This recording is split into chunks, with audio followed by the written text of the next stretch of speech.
बहुत बहुत स्वागत है आप सभी का आपके अपने YouTube channel SPS study point पर। मैं सोनू आप सभी दोस्तों का हार्दिक स्वागत करता हूं। दोस्तों, आज की इस क्लास में हम डिस्कस करेंगे BSc थर्ड सेमेस्टर केमिस्ट्री। दोस्तों, थर्ड सेमेस्टर में जो आपकी केमिस्ट्री है उसका नाम है chemical dynamic and coordination chemistry. Coordination chemistry में हमने आपकी फर्स्ट यूनिट स्टार्ट कर दी थी। आपका जो फर्स्ट यूनिट है दोस्तों उसका नाम है केमिकल काइनेटिक्स। तो केमिकल काइनेटिक्स का आज ये तीसरा क्लास है जिसमें आज हम डिस्कस करने वाले हैं factor affecting rate of reaction. इसके पहले हम एक टॉपिक को डिस्कस करेंगे जो छूट गया था, measurement of rate of reaction, यानी कि अभिक्रिया की मापने की दर। ठीक है, तो जोरदार तरीके से सभी लोग क्लास को शेयर कर दीजिए। जो भी छात्र छात्राएं हमारे चैनल पर नए आए हैं चैनल को सब्सक्राइब कर लीजिएगा, बेल आइकन को प्रेस कर लीजिए, क्लास का नोटिफिकेशन आपको मिलता रहे। दोस्तों, ये क्लास आपको नई शिक्षा नीति के तहत दी जा रही है, यानी NEP के तहत। तो NEP के तहत सभी यूनिवर्सिटी का पाठ्यक्रम जो है वो सेम कर दिया गया है जिस प्रकार से आपने फर्स्ट ईयर का एग्ज़ाम दिया है। तो ये सेकेंड ईयर की क्लास चल रही है जिसमें थर्ड सेमेस्टर हम डिस्कस कर रहे हैं। चलिए दोस्तों, आपके यूट्यूब पर क्लास की टाइमिंग क्या है? तो वो जिस प्रकार से सेकेंड सेमेस्टर में थी, यानी कि रोज़ रात 8 बजे आपको केमिस्ट्री की क्लास मिलेगी, रात 9 बजे आपको फिजिक्स की क्लास मिलेगी, और सुबह के टाइम यानी कि 7 बजे दोस्तों, सुबह 7 बजे आपको जूलॉजी और बॉटनी की क्लास दी जाएगी।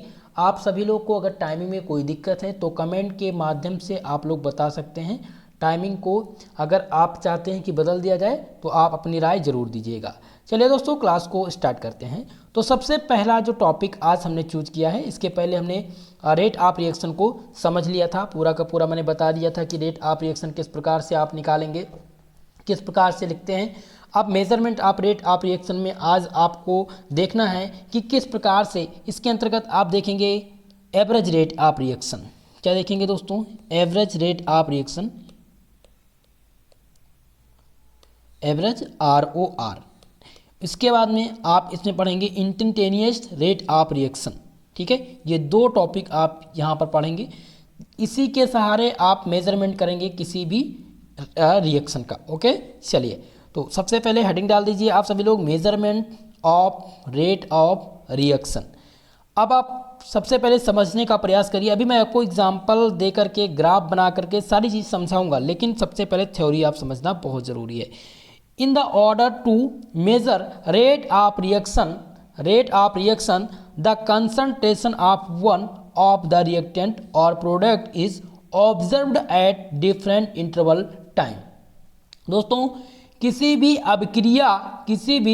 अभिक्रिया की दर को मापने के लिए अलग अलग अंतराल समय पर किसी एक अभिकारक, किसी एक रिएक्टेंट और प्रोडक्ट की सांद्रता देखी जाती है। ये पहला कंडीशन है, ये मेजरमेंट करने के लिए ये पहला कंडीशन है। दूसरा कंडीशन क्या है? दूसरा कंडीशन यहाँ पर है दोस्तों कि when some observable property like volume, pressure, optical rotation etc change with time and can be observed directly at the different interval of time without stopping the reaction। यानी कि जब कुछ अवलोकनीय गुण, जब कुछ observable property like volume, pressure, optical rotation आदि समय के साथ बदलते हैं। किसके साथ? विथ रिस्पेक्ट टू टाइम, समय के साथ बदलते हैं और प्रतिक्रिया को रोके बिना, और can be observe directly at the different interval time without stopping the reaction, यानी कि अभिक्रिया को रोके बिना समय के विभिन्न अंतराल पर सीधे देखे जा सकते हैं। ये दूसरा कंडीशन है मेजरमेंट करने के लिए, रेट ऑफ रिएक्शन को मेजरमेंट करने के लिए दूसरा कंडीशन है। ठीक है, अब हम आपको एक एग्जाम्पल के सापेक्ष में समझाते हैं। हम आपको बता रहे हैं प्रतिक्रिया की मापने की दर। जैसे कि एक क्वेश्चन आपसे दे दिया जाए, क्वेश्चन आपको दे दिया जाए कि 4NH3 plus 5O2 gives out 4NO plus 6H2O। ये आपसे एक दे दिया गया रिएक्शन। अब इसमें आपसे पूछ लिया जाए कि भैया आप बताइए average rate of reaction, average rate of reaction पूछ लिया जाए कि बताइए। ठीक है, एवरेज ROR इसका कैसे लिखेंगे। तो आपको ध्यान रखना है यहाँ पर एवरेज रेट ऑफ रिएक्शन यहाँ पर दिया गया है दोस्तों 4NH3। तो एवरेज रेट ऑफ रिएक्शन किस प्रकार से लिखते हैं मैंने आप लोग को पहले भी बता दिया था। आप लिखेंगे -1/4 del NH3 अपान del T, ठीक है। उसके बाद में फिर इक्वल लगाएंगे। अब यहाँ पर फिर इसको देखना है, आपको पता है कि time with respect to time reactant क्या करेगा, रिएक्टेंट घटेगा और प्रोडक्ट बढ़ेगा, और रिएक्टेंट जब घटेगा तो माइनस चार्ज आएगा, ठीक है। तो यहाँ पर अब 5O2 दिया गया है, 5O2 दिया गया है, तो यहाँ पर माइनस लगाएंगे, 1/5 लिखेंगे del O2 अपान del T हो जाएगा। अब यहाँ पर देखेंगे कि प्रोडक्ट क्या है, प्रोडक्ट बढ़ रहा है यानी कि प्लस चार्ज यहाँ पर आएगा, तो फिर आप लिखेंगे यहाँ पर प्लस 1/4 NO del NO अपान del T। इस प्रकार से एवरेज रेट ऑफ रिएक्शन लिखेंगे, ठीक है। अगर यहीं पर आपसे पूछ लिया जाए कि रेट ऑफ एपेहेरेंस इसका बताइए, क्या पूछ लिया जाए, रेट ऑफ एपेहेरेंस यानी कि ROR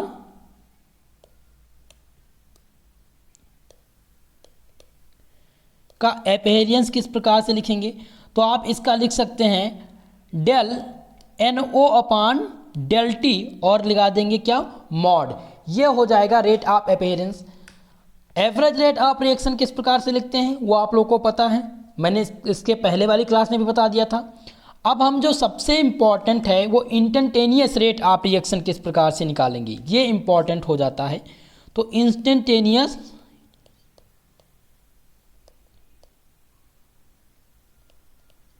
रेट ऑफ रिएक्शन, ठीक है, कैसे निकालेंगे ये हम देखते हैं।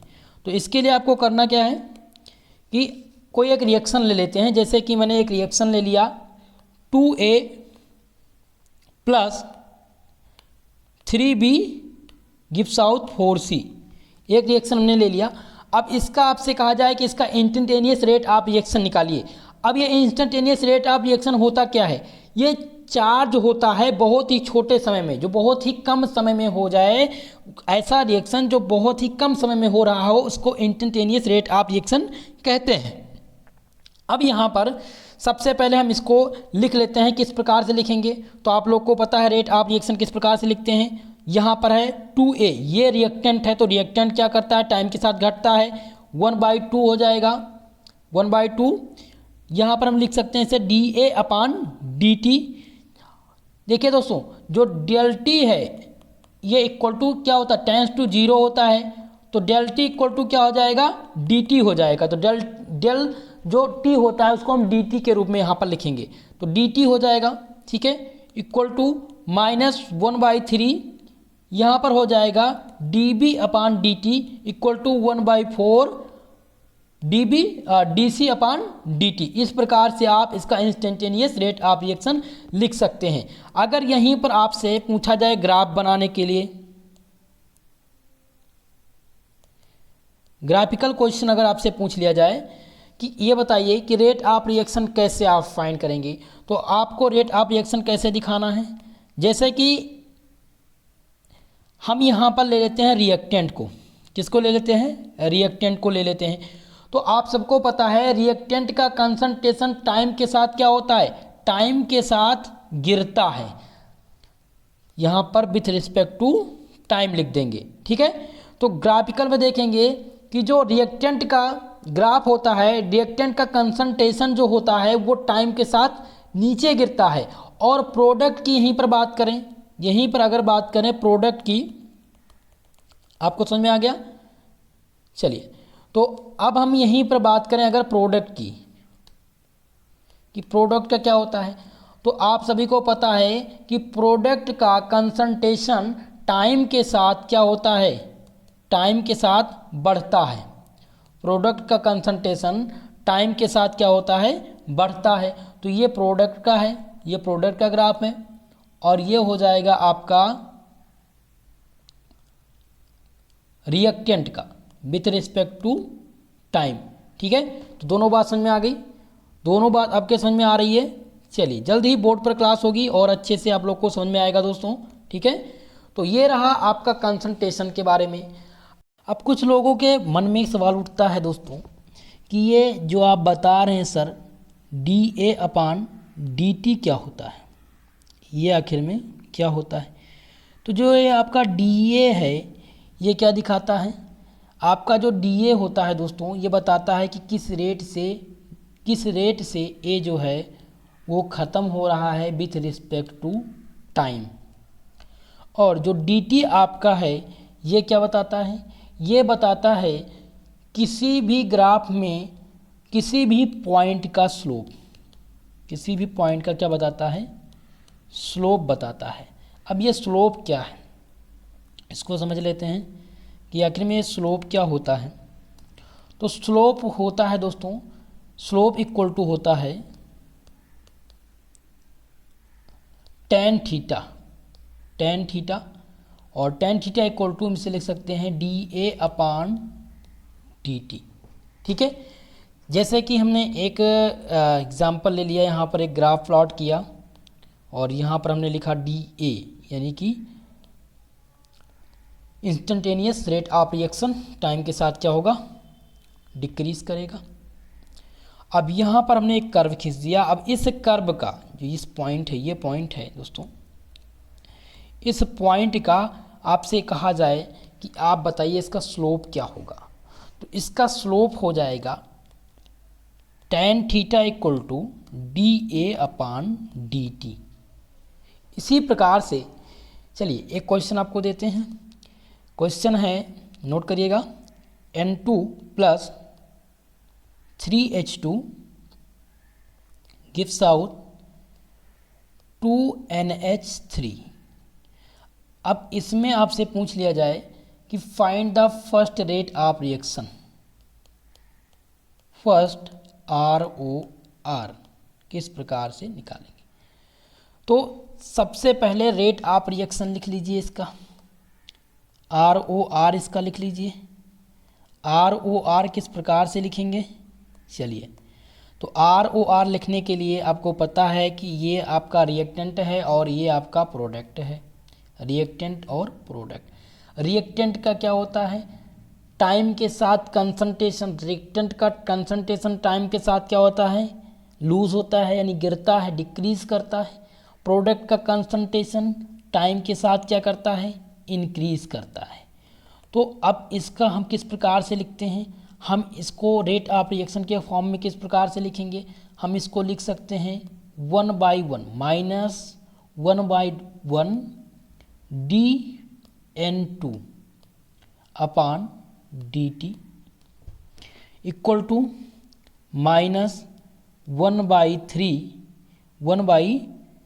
एक मिनट थोड़ा क्लियर नहीं दिख रहा होगा आपको, चलिए माइनस 1/1, यहाँ पे आप लिख सकते हैं डेल लिखिए या डी लिखिए, ठीक है, del N2 upon del T equal to minus 1/3 del H2 upon del T. इसी प्रकार से आप लिखेंगे। अब प्रोडक्ट की बारी, तो प्रोडक्ट का कंसंट्रेशन क्या होता है, बढ़ता है यानी पॉजिटिव में रहेगा, तो ये हो जाएगा plus 1/2 plus 1/2 del NH3 upon del T. इस प्रकार से आप इसका रेट ऑफ रिएक्शन निकालेंगे। तो रेट ऑफ रिएक्शन आपने नोट कर लिया, किस प्रकार से लिखना है रेट ऑफ रिएक्शन। अब इसका आपसे पूछा जाए कि आप ये बताइए कि फर्स्ट रेट ऑफ रिएक्शन किस प्रकार से निकालेंगे। तो फर्स्ट रेट ऑफ रिएक्शन निकालने के लिए आप क्या करेंगे, एक ग्राफ प्लॉट करेंगे, ग्राफ प्लॉट करेंगे, ठीक है। चलिए एक ग्राफ प्लॉट कर लेते हैं हम।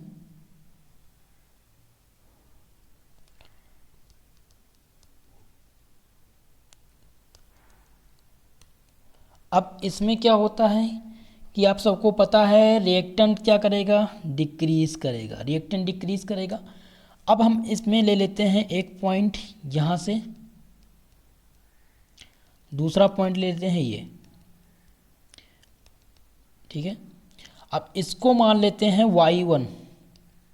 y1 और y2, ये हो जाएगा आपका x1 और ये हो जाएगा आपका x2।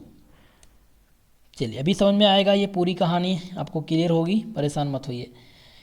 h2 की वैल्यू हमने यहाँ पर दे दिया 10 और 6, यहाँ पर x1 की वैल्यू 2 और ये 4, ठीक है।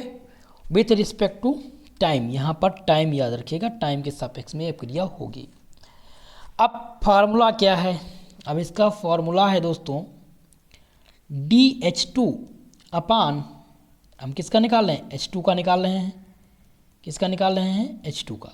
तो ये हो जाएगा DH2 अपान DT बराबर, स्लोप निकालेंगे तो स्लोप क्या होगा, slope equal to tan theta. चलिए ये आप स्क्रीनशॉट ले लीजिए, आगे बताते हैं। चलिए तो अगर हम स्लोप निकालेंगे तो स्लोप बराबर क्या होता है भैया, tan theta equal to y2 minus y1 upon x2 minus x1। अब आपने देखा था ग्राफ में, मैंने बताया था y1 की जो वैल्यू थी, y1 की जो वैल्यू थी वो क्या थी, 10 थी, और y2 की वैल्यू क्या थी, 6 थी, 6 माइनस 10। x2 की वैल्यू क्या है, x2 की जो वैल्यू मैंने दिया था दोस्तों वो आप लोग को बताया था 4, और x1 की कितनी थी, 2 थी। अब इसको आप सॉल्व करेंगे तो क्या आ जाएगा भैया, यहाँ पर आ जाएगा -2। तो अब इसका जो फर्स्ट रेट ऑफ रिएक्शन निकल के आया वो किस प्रकार से आया, -2 mole litre inverse second inverse. ये आपका रेट ऑफ रिएक्शन है, ये आपका रेट ऑफ रिएक्शन निकल के आया, फर्स्ट रेट ऑफ रिएक्शन, ठीक है। तो एक बार फिर से आप देख लेंगे ग्राफ, ये इंपॉर्टेंट है, इसी प्रकार से क्वेश्चन पूछ लेगा। क्वेश्चन दिया था दोस्तों N2 plus 3H2 gives out 2NH3। अब इसमें आपको first rate of reaction find करना था। आपने एक ग्राफ प्लॉट किया इस प्रकार से, और आपने H2 का क्या निकाला है, H2 का फर्स्ट रेट ऑफ रिएक्शन निकाला था। यहाँ से आपने एक ले लिया और ये ले लिया, इसको आपने y1 माना और इसको y2, ये हो गया x1 और ये हो गया आपका x2, ठीक है। अब इसकी जो वैल्यू है ये है 10 और इसकी वैल्यू 6 हो जाएगी, यानी y2 की, यहाँ पर 2 और ये 4, ठीक है।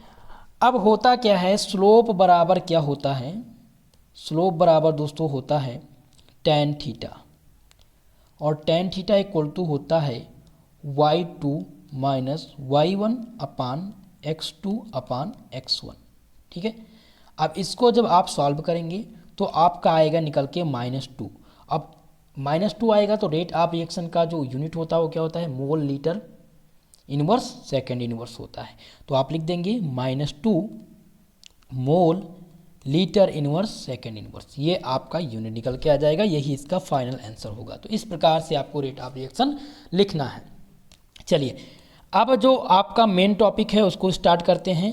Factor affecting rate of reaction, यानी कि अभिक्रिया के वेग को प्रभावित करने वाले कारक कौन कौन से हैं, इनको अब हम डिस्कस करते हैं।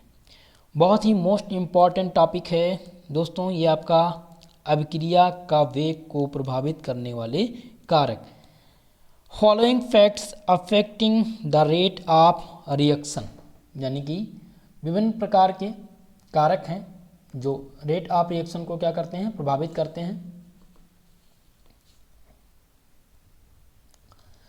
यानी कि निम्नलिखित कारक प्रतिक्रिया की दर को प्रभावित करते हैं। पहला आपका है नेचर ऑफ द रिएक्टेंट, यानी कि अभिकारक की प्रकृति, अभिक्रिया की प्रकृति। दूसरा आपका है concentration and pressure of the reactant, यानी अभिकारक का सांद्रण और दबाव। और तीसरा आपका हो जाता है टेम्परेचर, और चौथा जो होगा आपका वो होगा कैटालिस्ट, जिसे उत्प्रेरक के नाम से जानते हैं। ठीक है, तो अब आपको पता चल गया ये फॉलोइंग फैक्ट्स हैं जो रेट ऑफ रिएक्शन को प्रभावित करते हैं, यानी कि ये निम्नलिखित कारक हैं जो रिएक्शन को, रेट ऑफ रिएक्शन को क्या करते हैं, प्रभावित करते हैं। पहला आपका है नेचर ऑफ रिएक्टेंट, दूसरा है concentration and pressure of reactant, तीसरा है टेम्परेचर और चौथा है कैटालिस्ट। ठीक है, तो अब हम वन बाय वन डिस्कस करते हैं कि आखिर में रेट ऑफ रिएक्शन या नेचर ऑफ रिएक्टेंट किस प्रकार से प्रभावित करता है ROR को। चलिए आगे बढ़ते हैं। हेडिंग डालेंगे आप नेचर ऑफ रिएक्टेंट। क्या हेडिंग डालेंगे? हेडिंग डालेंगे आप लोग नेचर ऑफ रिएक्टेंट, यानी कि अभिकारकों की प्रकृति। लिखेंगे the rate of reaction highly depend on the types and nature of the reaction. प्रतिक्रिया की दर अत्यधिक प्रतिक्रिया के प्रकार की प्रकृति पर निर्भर करती है, यानी कि रेट ऑफ रिएक्शन यानी अभिक्रिया की दर, अभिक्रिया की दर अत्यधिक प्रतिक्रिया के प्रकार और प्रकृति पर निर्भर करती है। ठीक है, as the maintained error few reactions are the naturally faster than other while some reactions are very slow। जैसा कि पहले मैंने आप लोग को बताया था कि कुछ प्रतिक्रिया दूसरे की तुलना में स्वाभाविक रूप से तेज होती हैं, स्वाभाविक नेचुरली क्या होती हैं, फास्टर होती हैं, जबकि कुछ प्रतिक्रियाएं क्या होती हैं, कुछ अभिक्रियाएं जो कुछ रिएक्शन होती हैं वो क्या होती हैं, वेरी स्लो होती हैं, यानी कि जो है धीमी होती हैं। ये पहला कंडीशन है।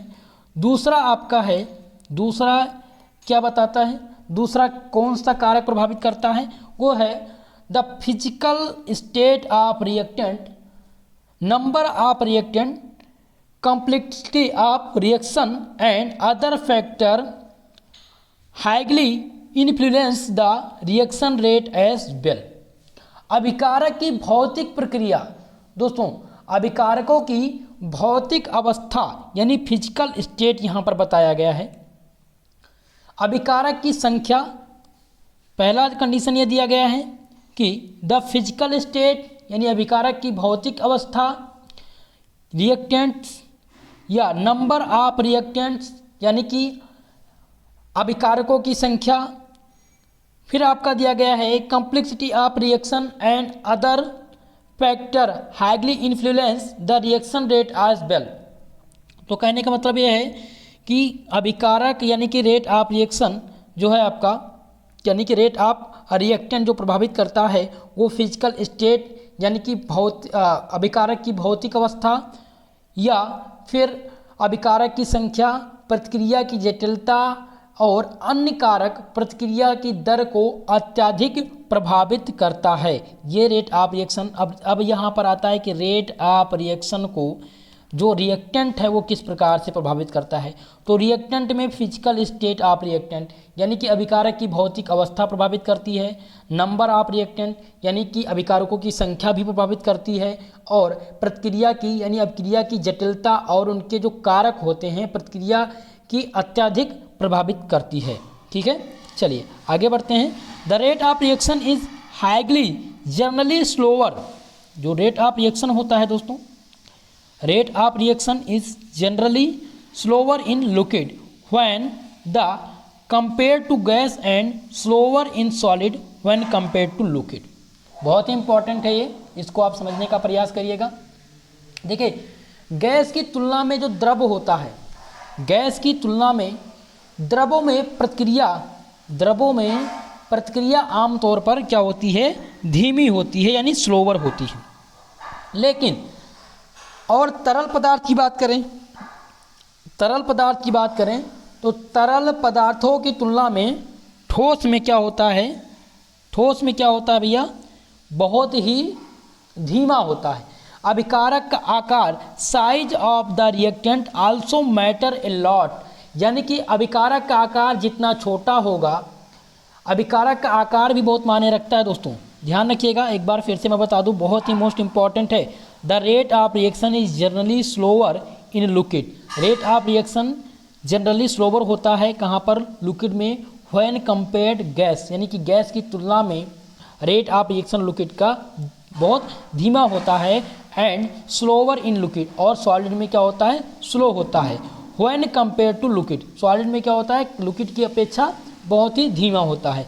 Size of the reactant also matter a lot, देखिए अभिकारक की साइज भी बहुत बड़ा मैटर करती है आपकी अभिक्रिया पे, ठीक है, यानी कि अभिकारक का आकार भी बहुत मायने रखता है। The smaller the size of reactant the faster the reaction, अभिक्रिया का आकार जितना छोटा होगा, अभिक्रिया का आकार जितना ही छोटा होगा उतनी ही तेज अभिक्रिया होगी, उतनी ही तेज आपकी अभिक्रिया होगी। इतनी बात समझ में आ गई। चलिए आगे बढ़ते हैं। अब एक एग्जांपल ले लेते हैं और उसके सापेक्ष में आप लोग को बताते हैं। हमने ले लिया आयनिक रिएक्शन। आयनिक रिएक्शन, अब ये आप समझ में आ रहा होगा कि आयनिक रिएक्शन हमने क्यों लिया है, क्योंकि ये वेरी फास्ट, बहुत ही तेज से होता है। ये रिएक्शन बहुत ही तेज़ी से होता है। अब तेज़ी से यानी कि इसमें इस अभिक्रिया को पूरा होने में माइक्रो सेकंड लगते हैं। कितने सेकंड, माइक्रो सेकंड लगते हैं। तो आप सबको पता ही होगा बहुत तेज़ी से जो आयनिक रिएक्शन होते हैं वो बहुत तेज़ी से होते हैं। अब आप इसका मैंने एक एग्जांपल ले लिया, NaCl plus AgNO3 gives out NaCl plus NO3। अब यहाँ पर इस रिएक्शन को हम बैलेंस करते हैं। अब आपने देखा कि Na के पास क्या है, Na प्लस है और Cl के पास माइनस चार्ज। यहीं पर अगर बात करें Ag के पास, तो Ag के पास क्या होगा, प्लस चार्ज होगा, और NO3 के पास क्या होगा, माइनस चार्ज होगा। अब यहाँ पर रेट ऑफ रिएक्शन क्या होगा, बहुत ही फास्ट होगा, वेरी फास्ट, ठीक है। तो ये पहला एग्जाम्पल हो गया आयनिक रिएक्शन। प्रभावित पहला रिएक्शन आपको समझ में आया। पहला रिएक्शन यानी कि नेचर ऑफ रिएक्टेंट, रिएक्टेंट की प्रकृति निर्भर करती है ना, प्रभावित करती है ना रेट ऑफ रिएक्शन को। कैसे, जैसे कि मैंने एक रिएक्शन ले लिया आयनिक रिएक्शन। अब यहाँ पर आपने देखा कि ये अभिक्रिया की दर को क्या कर रही है, प्रभावित कर रही है। यहाँ पर जो रिएक्शन हो रहे हैं बहुत तेज़ी से हो रहे हैं। अब दूसरा रिएक्शन यहीं पर ले लेते हैं। दूसरा रिएक्शन हम ले लेते हैं कोवैलेंट रिएक्शन। कोवैलेंट रिएक्शन जो होते हैं वो क्या होते हैं दोस्तों, ये बहुत ही स्लो होते हैं। जैसा कि हमने एक एग्जांपल ले लिया, N2 plus 2 moles of H2O gives out 2NH3। अब इसका रिएक्शन लिखेंगे किस प्रकार से, आप लिखेंगे N ट्रिपल बॉन्ड N, ठीक है, और ये हो जाएगा H और H। NH3 का रिएक्शन हम बना देते हैं N H H और ये आपका H। अब आप देख रहे हैं यहाँ पर जो हो रहा है ये क्या हो रहा है, बॉन्ड ब्रेक हो रहे हैं। यहाँ पर जो बॉन्ड है वो ब्रेक हो रहे हैं और यहाँ पर बॉन्ड क्या हो रहा है, फॉर्म हो रहा है, बॉन्ड फॉर्म हो रहा है। और यहाँ से यहाँ पर जो हो रही है अभिक्रिया, ये इसमें समय लग रहा है, टाइम टेकन, टाइम ले रहा है। तो इसका रेट ऑफ रिएक्शन क्या होगा, इसका rate of reaction very slow होगा, कोवैलेंट रिएक्शन का, ठीक है। तो आपने देखा कि ये दो मैंने एग्जाम्पल के सापेक्ष में आपको बताया कि ये नेचर ऑफ रिएक्टेंट को प्रभावित करते हैं, यानी कि नेचर ऑफ रिएक्टेंट को आपके रिएक्शन भी प्रभावित करते हैं, प्रकृति भी बहुत मैटर करती है ROR पर, ठीक है। चलिए, तो ये पहला हो गया।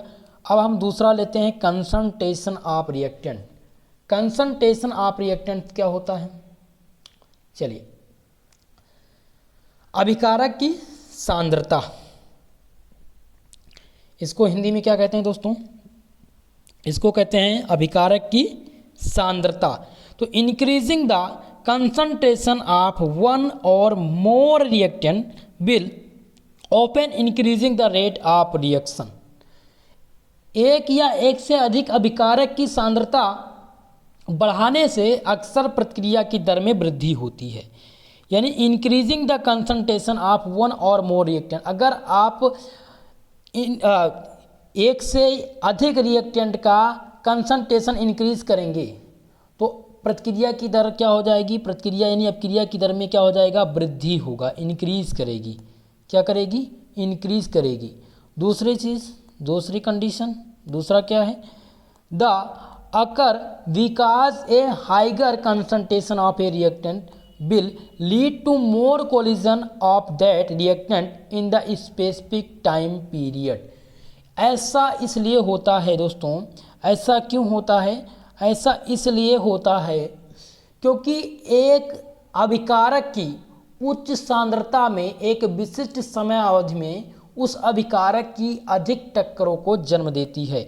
यानी कि जब क्या होता है कि एक अभिकारक की सांद्रता इंक्रीज की जाती है, क्या की जाती है, हाइगर की जाती है या इंक्रीज की जाती है, तो उसमें जो विशिष्ट समय अवधि यानी इसमें जो समय लगता है उस अभिकारक के अधिक टक्कर को क्या देता है, जन्म देता है, स्पेसिफिक टाइम पीरियड देता है। ठीक है। दूसरा है दोस्तों, तीसरा इसका है कि the effect of concentration is explained on the base of collision theory of the reaction rate. यानी कि प्रतिक्रिया की दर अभिक्रिया की दर के टकराव सिद्धांत के आधार पर एकाग्रता के प्रभाव की व्याख्या यहाँ पर की जाती है। फिर देखते हैं नेक्स्ट आपका क्या है। नेक्स्ट आपका है the variation of the concentration reactant and that the rate of reactant will time में बी रिप्रेजेंटेड ग्राफली। दोस्तों, अभिकारक के संयोजन की विभिन्नता और समय के साथ प्रक्रिया की दर को ग्राफ के रूप में हमें यहाँ पर दे दिया है। In the case of gaseous reaction the rate of reaction is proportional to pressure of the reacting molecule. बहुत ही इंपॉर्टेंट है दोस्तों कि गैसीय प्रतिक्रिया के कारण इन the case of gaseous reaction, gaseous प्रतिक्रिया के कारण अभिक्रिया की दर प्रतिक्रिया करने वाले अणु के दबाव के समानुपाती होता है, यानी प्रोपोर्शनल होता है। अब हम ग्राफ को समझ लेते हैं कि आखिर में ग्राफ में क्या बताया गया है। तो आपने देखा कि ग्राफ में बताया गया अभिकारक की संयोजन की विभिन्नता और समय के साथ प्रतिक्रिया की दर को दिखाया गया है। अब आप देख रहे हैं कंसंट्रेशन ऑफ रिएक्टेंट यहाँ पर दिया गया। कंसंट्रेशन ऑफ रिएक्टेंट टाइम के साथ क्या करता है, डिक्रीज करता है। यहाँ पर दिया गया variation of concentration of a reactant और rate of reaction with time. ठीक है, तो यहाँ पर यही बताया गया है कि कंसंट्रेशन ऑफ रिएक्टेंट टाइम के साथ क्या होता है, घटता है और बढ़ता है, घटता है और बढ़ता है। दो बात समझ में आ गई। चलिए आगे अभी हम डिस्कस करते हैं। अब आगे डिस्कस क्या करना है दोस्तों, कैटालिस्ट के बारे में हम पढ़ेंगे, रेट ऑफ रिएक्शन के बारे में पढ़ेंगे। ठीक है, तो अब इतनी बात समझ में आ गई। कंसंट्रेशन ऑफ रिएक्टेंट भी आपने समझ लिया। जो आपका तीसरा फैक्टर है effect of temperature on the rate of reaction, इसको हम आगे विस्तार पर समझेंगे। पूरा का पूरा आपका टॉपिक इसी पर डिस्कस है। अभी आप आर्हीनियस इक्वेशन पढ़ेंगे, वहाँ पर आपको ये पूरा कवर किया जाएगा। टेम्परेचर ही पूरा आपका डिपेंड करता है, यही सबसे ज़्यादा प्रभावित करता है रेट ऑफ रिएक्शन को। चलिए अब यहाँ पर बहुत ही आगे डिस्कस करेंगे आर्हीनियस इक्वेशन में टेम्परेचर को, लेकिन जो आपका टॉपिक है उसको समझने का प्रयास करेंगे। Temperature has a very significant effect on the rate of reaction. जो तापमान होता है बहुत ही महत्वपूर्ण प्रभाव देता है किस पर, रिएक्शन को। Temperature has a very significant effect on the rate of reaction. प्रतिक्रिया की दर पर तापमान का बहुत ही महत्वपूर्ण प्रभाव पड़ता है। A rise of temperature not only increase the speed of reaction but in many case it is actually indicate the reaction. दोस्तों, जो आपका टेम्परेचर है, ठीक है, जो आपका टेम्परेचर है, ये तापमान में वृद्धि यानी कि टेम्परेचर में वृद्धि केवल प्रतिक्रिया की गति को बढ़ाती है, बल्कि कई मामलों में ये वास्तव में प्रतिक्रिया की दर भी स्टार्ट कर देती है। In the study of the effect of temperature on the reaction rate, two types case is observed. प्रतिक्रिया की दर पर तापमान के प्रभाव के अध्ययन में दो प्रकार के मामले देखे गए हैं उनको हम आगे डिस्कस करेंगे जब टेम्परेचर अच्छे से पढ़ेंगे। ओके, चलिए अब अगला जो है दोस्तों वो है इफेक्ट ऑफ कैटालिस्ट। जो अगला आपका प्रभावित करने वाले कारक हैं नेक्स्ट वो हैं इफेक्ट ऑफ कैटालिस्ट, यानी इसको हिंदी में कहते हैं उत्प्रेरक। उत्प्रेरक आखिर में क्या होता है दोस्तों? तो जो रिएक्शन की स्पीड को तेज कर दे या फिर धीमी कर दे, इसी को कहते हैं उत्प्रेरक। Catalyst are those which speed up and down the rate of chemical reaction. ठीक है, चलिए तो आप समझ गए कि कैटालिस्ट क्या है। तो कैटालिस्ट भी बहुत ज़्यादा मैटर करता है। A catalyst is a substance which increase the speed of rate of reaction. Catalyst एक ऐसा सब्सटेंस है जो रेट ऑफ रिएक्शन की स्पीड को क्या करता है? इंक्रीज करता है। Without itself undergo any chemical change, बिना किसी रासायनिक परिवर्तन के। ठीक है, यानी उत्प्रेरक एक ऐसा पदार्थ है जो किसी भी रासायनिक परिवर्तन के गुजरे बिना प्रतिक्रिया की दर को बढ़ाता है। उदाहरण के लिए for example decomposition of KClO is the greatly accelerated by addition of small quantity of MnO which itself does not undergoes any chemical change during the reaction। उदाहरण के लिए हम ले लेते हैं KClO का अपघटन एक छोटे से जोड़ के लिए बहुत तेज हो जाता है और इस प्रकार की रिएक्शन को हम आगे समझेंगे। बिना किसी केमिकल चेंज के ये रिएक्शन हो सकता है। इस प्रकार जैसे कि कोई हमने ले लिया सक्रिय ऊर्जा कम हो जाती है, कोई सक्रिय ऊर्जा क्या हो जाए? कम हो जाए, इसलिए अधिक संख्या में जो अणु अवरोधक होते हैं वो क्या करते हैं? उत्पाद में बदल सकते हैं, जिससे प्रतिक्रिया की दर बढ़ जाती है। ठीक है, तो आगे हम इसके ये आप ग्राफ देख रहे हैं, कल आपको इस ग्राफ के बारे में कंप्लीटली नॉलेज देंगे, पूरा का पूरा ये ग्राफ समझाएंगे। थोड़ा सा लंबी क्लास होगी, लॉन्ग क्लास रहेगी ये, तो इसमें आपको समझ में आएगा। उत्प्रेरक बहुत ही मैटर करता है। तो आज आपने पढ़ लिया factor affecting rate of reaction. तो आपने factor affecting rate of reaction में क्या देखा? आपने देखा कि अपक्रिया की वेग को प्रभावित करने वाले कुल मिलाकर के प्रमुख 4 कारक हैं। पहला है नेचर ऑफ द रिएक्टेंट, दूसरा है concentration and pressure of the reactant, तीसरा है टेम्परेचर और चौथा है कैटालिस्ट। इसमें अगर सबसे प्रमुख की बात करें, जो सबसे मोस्ट इम्पॉर्टेंट है वो आपका है टेम्परेचर। इसी पर पूरा का पूरा आपका चैप्टर बेस है और इसी को हम आगे डिस्कस करेंगे। इसमें आप आर्हीनियस का इक्वेशन जब पढ़ेंगे वहाँ पर आपको ये और अच्छे से समझ में आएगा। ये आपको केवल एक इंट्रोडक्शन क्लास थी, इसमें आपको केवल इतना ही पढ़ना है, बहुत ज़्यादा आपको नहीं करना है। जो इससे रिलेटेड क्वेश्चन रहेंगे दोस्तों, जो इससे रिलेटेड क्वेश्चन है उसको हम आगे कवर करेंगे और आगे आपको बताएंगे कि कैसे इसका रिएक्शन करना है आपको। ओके, चलिए तो कल की क्लास में जो हमारी नेक्स्ट क्लास होगी उसमें हम डिस्कस करेंगे rate law and rate constant. जो नेक्स्ट क्लास होगी वो रेट लॉ और रेट कांस्टेंट को लेकर के होगी। ठीक है, बाकी लास्ट में जब आपका चैप्टर कंप्लीट होगा, जितने भी आपको न्यूमेरिकल हैं इससे बनेंगे उसको मैं आप लोग को सॉल्व करा दूंगा। ठीक है दोस्तों, अब आपकी क्लास पर डे संचालित की जाएगी रोज़ रात 8 बजे। सभी लोग लाइव आइएगा। जिनको कोई डाउट है वो एक बार PDF को पढ़ लेंगे। इसके अलावा जो आपको नोट्स है वो मैं हैंड रिटन नोट्स लिख करके आपको टेलीग्राम चैनल पर प्रोवाइड करा दूंगा। ठीक है दोस्तों, तो आज के लिए बस इतना ही। मिलते हैं नेक्स्ट क्लास में। वीडियो पसंद आई हो तो वीडियो को लाइक करिएगा, शेयर करिएगा। जो भी हमारे चैनल पर नए आए हैं चैनल को सब्सक्राइब जरूर करिएगा।